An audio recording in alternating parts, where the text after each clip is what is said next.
and the boards of national federations. Concretely, parity means the Olympic Games in Paris 2024, but also equal prize money in UCI events. For the first time, women will compete in cycleball at the UCI Indoor Cycling World Championships. Concretely, the UCI defends the integrity, health and safety of riders by working closely with the ITA, fighting against chemical doping by banning tramadol, corticosteroids and carbon monoxide. It has put in place measures against technological fraud, created video support commissaire roles, and launched programs such as SAFER and Cycling Integrity. Concretely, the UCI means 206 affiliated national federations worldwide. It is the expansion to 11 WCC continental and regional satellite network. It is a 15% increase in the budget dedicated to developing cycling worldwide, the creation of many infrastructures, and above all, remarkable solidarity for Ukraine and Afghanistan. Concretely, the UCI is a commitment to sustainability. With UCI guidelines, sustainability reports, the creation of the UCI Sustainability Impact Tracker, and a climate action charter. It also develops the UCI Bike Cities and Regions Network, the first Bike City and Mobility Forum, and the Cycling for All and Sustainability Awards. Concretely, in 2022, the UCI president became a member of the International Olympic Committee. BMX Freestyle made its Olympic debut at Tokyo 2020, and cycling events achieved huge success at Paris 2024. Concretely, the UCI is made up of men and women passionate about cycling and its influence worldwide.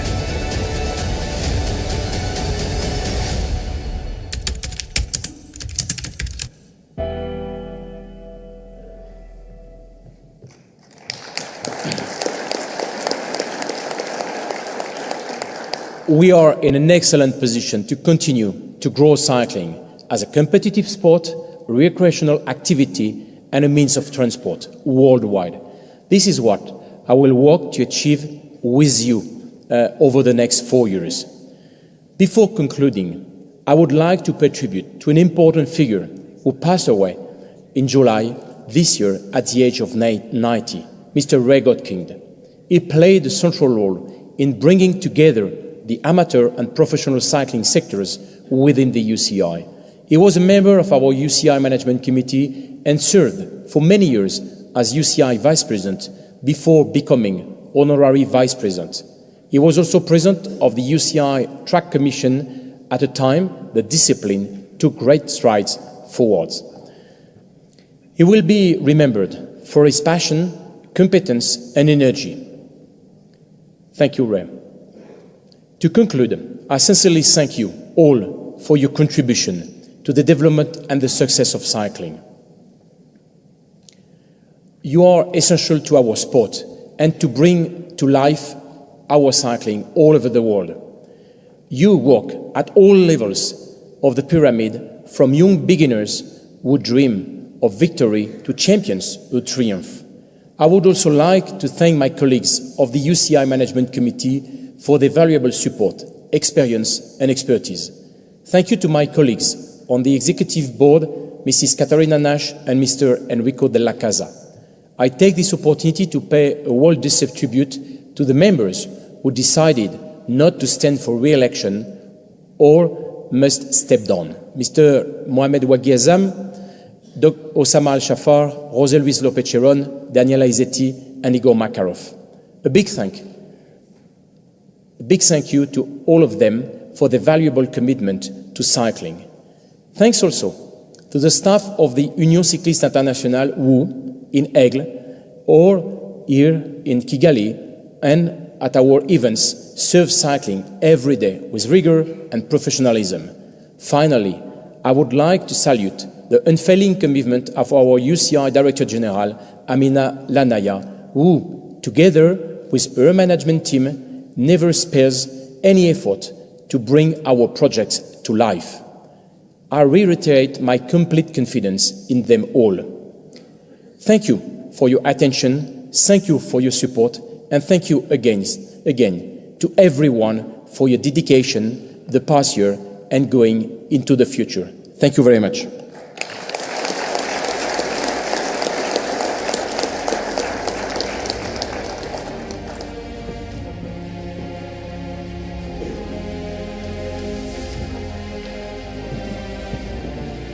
I will now ask our UCI Director General for the point number 7, which is the report on UCI activities in 2024 by the Director General, and then we will have a coffee break. The floor is yours, Amina.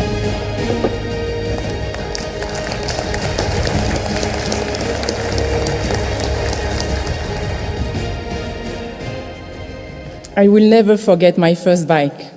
It was red, it was beautiful, and my dad taught me to ride it. From then on, my red bike was part of my adventures with my friends. I began to experience the liberation cycling brings, and I hoped my independence was just around the corner. Presidents and delegates, management committee members, ladies and gentlemen. For me, that first bike was the beginning of a journey. It was a revelation. And here in Kigali this week, cycling continues to astound me. The UCI Road World Championships are taking place on the African continent for the very first time. This is a sign of hope on a bigger scale than my future independence when I was 5. This is a sign of hope that Africa will gain recognition as a cycling continent, that its athletes can shine on the world stage. And this week, that world stage is Africa. Images are being broadcast across the globe. Africa is making a name for itself. With my Moroccan origins, I cannot tell you how much it means to me to be here for this historic event. The spotlight is on Rwanda this week, but I would like to talk about another African nation I recently visited, Benin. The Fédération béninoise de cyclisme, led by its president, Romuald Azoumé, successfully developed cycling. One, as a competitive sport, the Tour du Bénin is an important international stage race on the UCI Africa Tour calendar. 2, as an inclusive sport. This year's Tour du Bénin included a paracycling race with prize money. And 3, as a women's sport, with a dedicated women's program and a dynamic female vice president, Richmond Attali, who is helping to lead change. The Federation makes good use of the UCI Solidarity Program, but does not only rely on the UCI for support. It actively finds its own funding for development projects. Cyclists from Benin develop in a structured and positive environment. They can reach their full potential and hope to find international recognition. I know there are magnificent stories and examples of hope throughout Africa and its 54 national federations. Many African cyclists already made their mark on the global stage, so let's discover some of them in this video. Legendary, man in my blood, it's hereditary.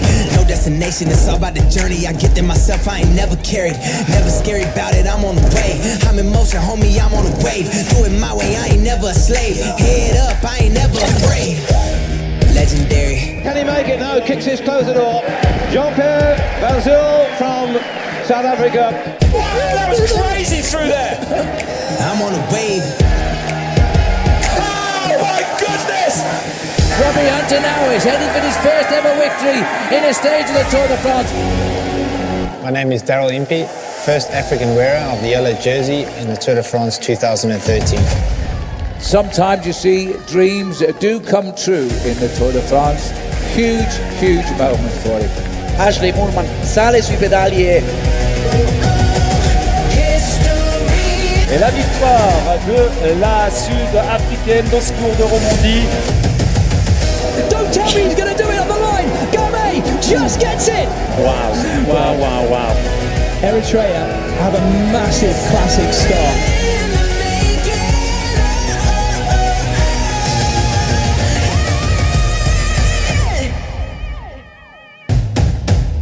The bell rings, it's one more lap to go.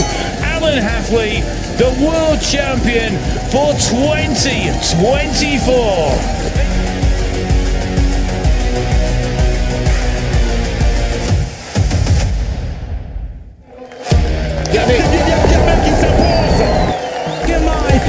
Gamay wins his hat-trick of stages in the Tour. Who's going to try and get the jump here? Kim Lacourt strikes. She's already beating Demi Vollering. The Mauritian rider wins a monument. Kim LaCourte through the middle. It's going to be a stage win for the Mauritian champion, or is it? Yeah, I think I'm still dreaming. It's our moment, it's our time.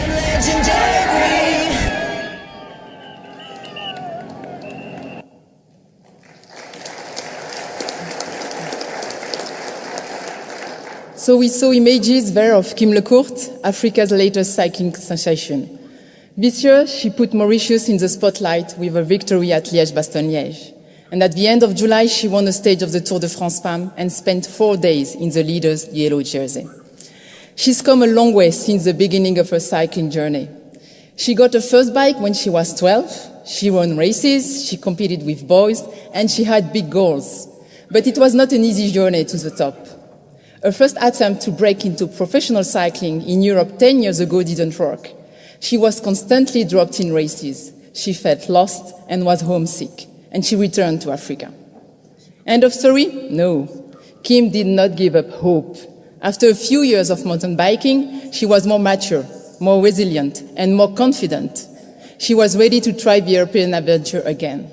And this time, it worked. She has already achieved more than most young women could dream of. Mauritius and the entire African continent are proud and hope for more results. But the pressure she feels from Africa is positive, and her love of cycling is stronger than ever. She says, cycling means feeling free, alive, and happy. It's a feeling only cyclists can understand. It's special. Everyone should have access to a bike. And that is one of our missions at the UCI, to ensure as many people as possible have access to a bike. The bicycle increasingly provides hope to populations in their everyday life. People ride their bikes to commute, to connect, and take care of their health. Cycling is inclusive, sustainable, and affordable. So the UCI encourages and rewards efforts to promote cycling at all levels. For example, we award the UCI Bike City label to cities and regions that host our major events, but also promote cycling for everyone. 30 cities and regions in 15 countries now hold this label. We honored several at this year's UCI Cycling for All and Sustainability Awards. Today, I will highlight one of them, Abu Dhabi in the United Arab Emirates. Abu Dhabi won the UCI Rainbow Award for its organization of the Mayroush Ramadan Cycling Championships. The name tells the story. During the holy months of Ramadan, daytime physical activity can be difficult for Muslims who do not eat or drink between sunrise and sunset. So our UCI Bike City Abu Dhabi organized cycling events after Iftar, the evening meal that breaks the fast. This meant riders could enjoy their sport with enough energy in their bodies while respecting their fasting routines. People could join these nighttime events either outside, under lights, or on the virtual Mayroush platform. This year's event attracted more than 3,000 first-time cyclists who started on their cycling journey during the Ramadan. Many are inspired to continue riding, and they can, thanks to the championship's legacy. Group rides are now organized to ensure cycling becomes a long-term habit. But I was impressed by the quality and success of all applications we received for the Cycling for All and Sustainability Awards.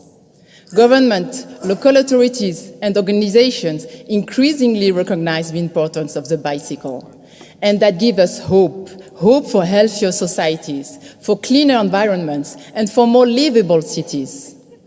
The international appeal of cycling is also highlighted every 3rd of June on World Bicycle Day.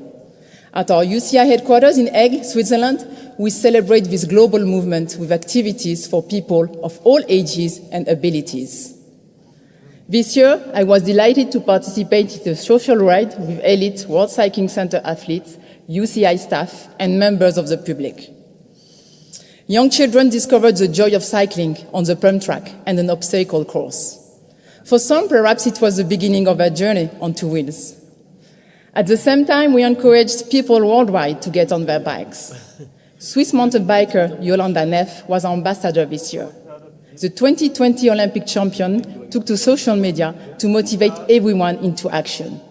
So let's take a look at how World Bicycle Day was celebrated in Aigle and around the globe.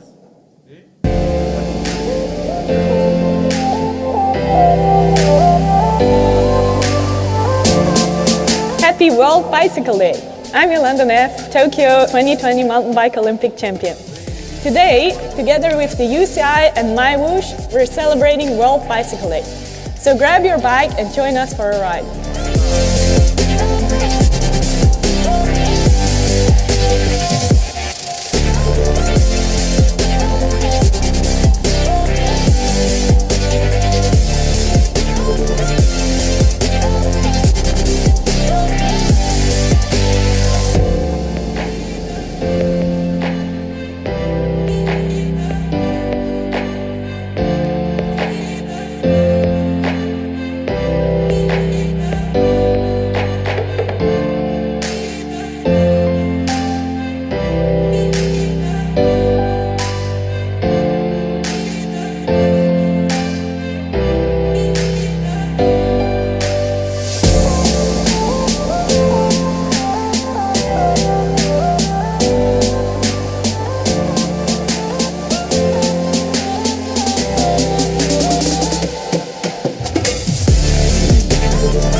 No matter if you're riding, racing, playing with kids on a bike, riding indoors, or commuting to work.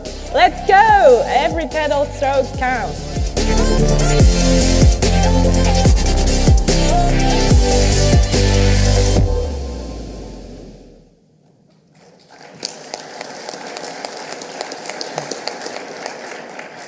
Cycling truly is a global passion, and that is thanks to you, the national federations, whose dedication and hard work drive the growth of our sport. And don't forget, the UCI is here to support you with that work. Our UCI Solidarity Program can help you with your development projects. Later today, you will hear more about it from UCI Vice President Enrico de la Casa. But I confirm that all our Olympic revenues from Paris 2024 will finance the UCI and World Cycling Centre's development and solidarity activities until the end of 2028. And this is possible because our reserves are the highest ever. Our strong financial position is thanks to a dynamic strategy in the last 8 years. For example, we sold major UCI series and events to partners. Flanders Classics for cyclocross, Warner Bros. Discovery for the UCI Mountain Bike World Series, Golazzo for gravel and ground fondo, MyWhoosh for cycling esports, and more. We renegotiated TV rights worldwide until 2031 via our partners EBU and IMG. This includes for the next 2 editions of the combined UCI Cycling World Championships. The first edition in Glasgow and across Scotland in 2023 was so successful it registered a budget surplus. We renewed major partnerships with Shimano, Mapei, and Santini. We also introduced new partnerships, for example, MyWhoosh, Skoda, and Big Mat. And we are on the lookout for new opportunities across industries like tech companies, airlines, and others. Internally, the UCI manages its finance presently with new processes to improve efficiency and reduce costs, strategic staff renewal, and we are constantly reviewing the importance of certain projects and spending. We will remain vigilant and reflect on how we can best invest reserves to meet the objectives of the Agenda 2030. For example, when it comes to digital transformation, we are moving our systems to a new cloud platform. This means our tools are safer and can cope better with increasing demand. We are building the new version of UCI Data Ride for managing competitions, riders, and results. All national federations in this room use its Reg Online rider registration tool for this UCI World Championships. We are developing a UCI ChatGPT that will be specific to our needs as the governing body of cycling. And the same goes for equipment. There are constant innovations in our sport, and we must keep up. The equipment used by riders must be safe, and our competitions must remain fair. Our sports department has a team of experts dedicated to this, and we are reinforcing our work by 1, hiring even more experts, 2, investing in new equipment to improve verification of compliance with UCI regulations, and 3, implementing new approval protocols. The cloud, online platforms, ChatGPT, innovation. I propose we take a short break to look back at cycling from its beginnings when none of that existed. As you know, the UCI celebrates 125 years, and this video helps us appreciate how far we have come.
Now back to the present. Other leading priorities for the UCI are 1, professional road cycling, including rider safety, commissars training, equipment regulations, and the sporting coherence of the men's and women's calendars.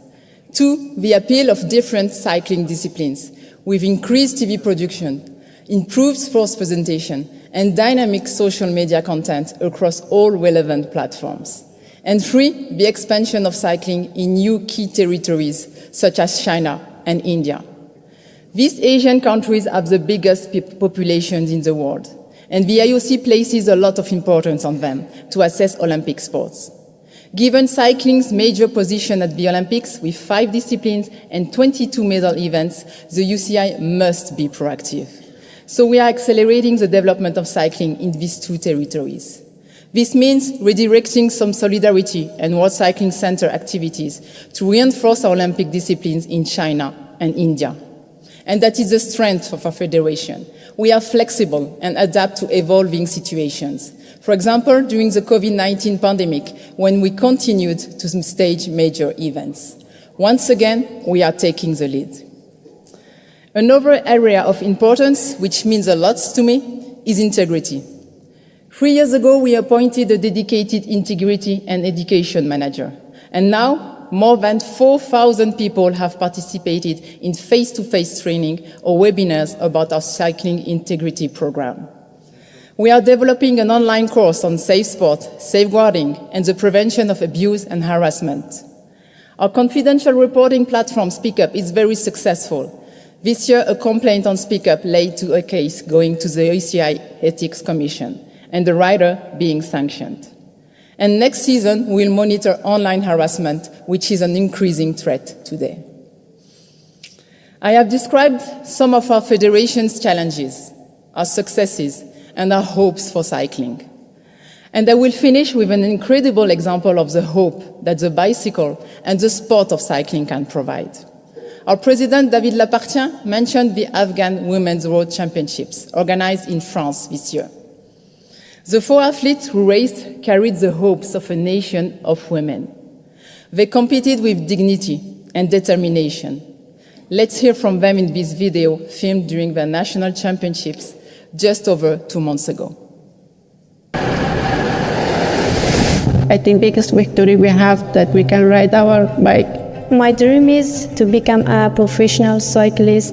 I promised myself I will come one day better rider.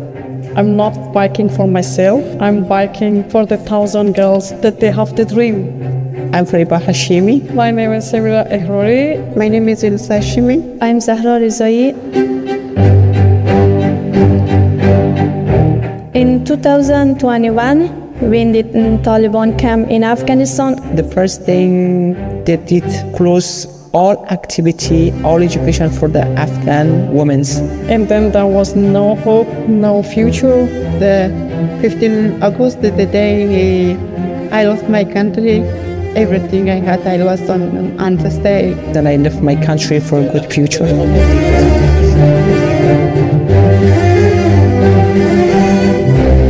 It's still important to be with them, not when it was necessary in September 2021, but to still continue to support Afghan ladies.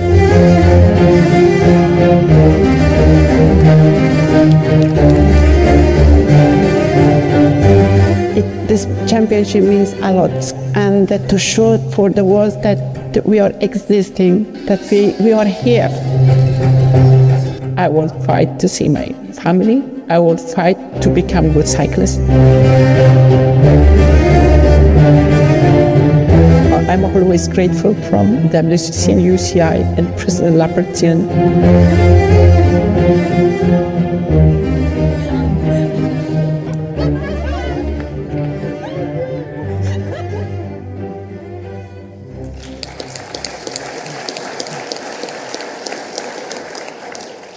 I cannot think of a stronger message of hope than that of these women who represent not only their nation, but anyone who finds themselves in the difficult, seemingly impossible situation.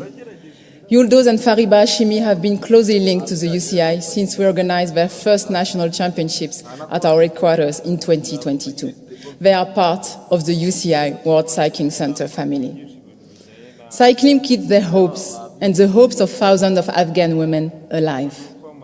And you, our national federations, spread hope in your countries via the bicycle. Thank you for your support to promote cycling as a sport and a way of life, for helping people embark on their cycling journey. With the admission of Tonga, we now count 206 affiliated national federations. Our global network is even stronger, and we will achieve great things in the coming years. I also sincerely thank all members of the Management Committee. It's a pleasure to work with you. After the elections later today, some members will change, but the momentum will remain. And I look forward to our next 4 years together. Thank you.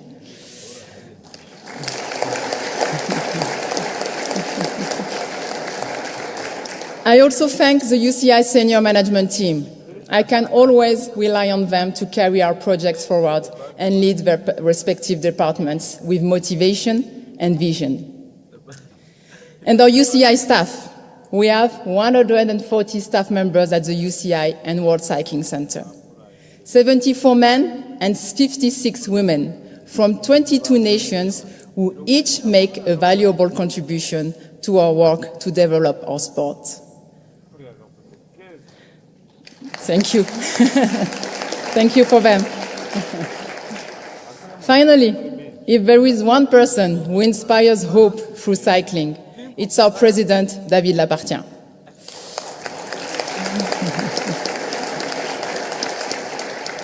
I honestly think his cycling journey began the moment he was born. And he shares his passion with everyone. We are fortunate that he will remain UCI president for the next 4 years. He is unopposed for today's election, and I'm happy to continue working beside him until 2029. Thank you, President.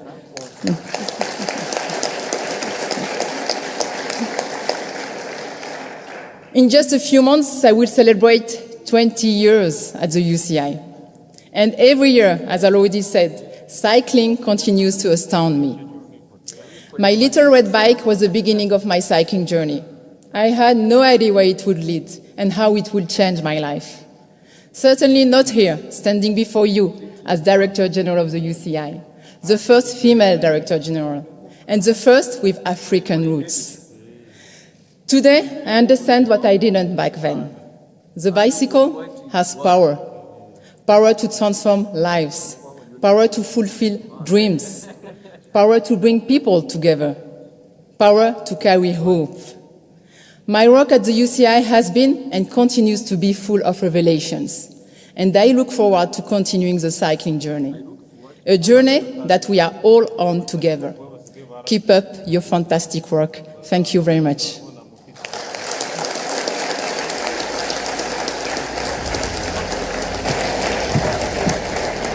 Thank you very much, Amina. And I want really, I think in my name, of course, in the name of all our colleagues from the UCI Management Committee, but I also believe in the name of our National Federation, to congratulate you for your leadership within the UCI staff. You are also an inspiration for a lot of people in the world, and it's always a pleasure to work with you with professionalism. Sometimes you are also able to give some advice, and I always say to Amina, please challenge me. If you believe that my proposition is not feasible, or if it's not the wrong one, please challenge me, because I believe there is nothing worse for a leader, a president, not to be challenged. And Amina, so believe me, she sometimes really challenged me. Sometimes I try also to convince that we have to go on this way. So we always try to find the best solution, but she's working hard, really on a daily basis. So it's really important. And sometimes we are always, of course, joking. I said to Amina, look, the first 8 years were just a warm-up. Now we will really start to speed up a little bit. So let's see for the future of the UCI. Thank you, Amina. Thank you. Thank you very much.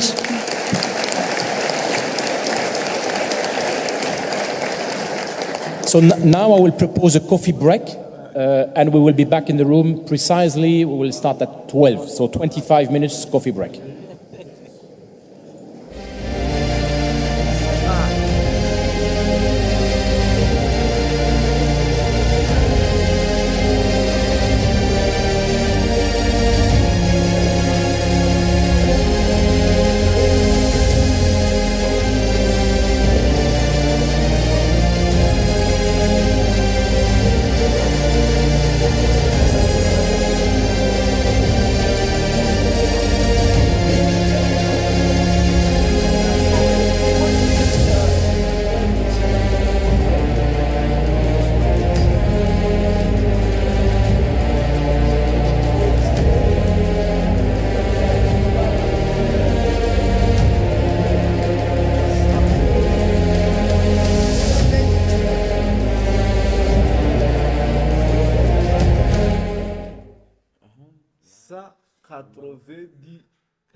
Sitirimu yanjye irarangiye.